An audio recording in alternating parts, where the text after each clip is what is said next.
घोटकी से रिपोर्ट कर रहे हैं मजहर अहमद सिद्दीकी। घोटकी लाखा बरादरी की जानिब से लाखा बरादरी की मोअज़्ज़िज़ शख्सियत एडवोकेट सलामत अली लाखो के खिलाफ झूठे और बेबुनियाद मुकदमात दर्ज करने के खिलाफ लाखा हाउस से मेन चौक तक एहतजाजी रैली निकाली गई।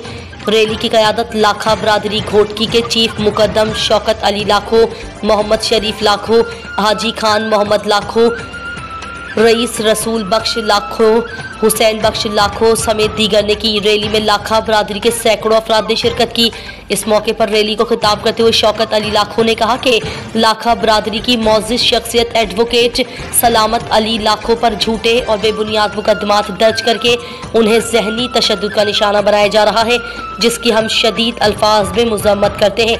उन्होंने कहा कि 8 फरवरी को होने वाले इलेक्शन में एडवोकेट सलामत अली लाखो ने आज़ाद हैसियत में इलेक्शन में खड़े हुए, जिसकी बिना पर उनके खिलाफ इंतकामी कार्रवाई करके उन्हें गिरफ्तार किया गया है। उन्होंने चीफ जस्टिस ऑफ पाकिस्तान, वज़ीर आला सिंध, IG सिंध और DIG मीरपुर खास से मुतालबा किया कि मामले की शफाफ तहकीकात करवाकर एडवोकेट सलामत अली लाखो पर कायम झूठे मुकदमात फौरी तौर पर ख़त्म किए जाएं।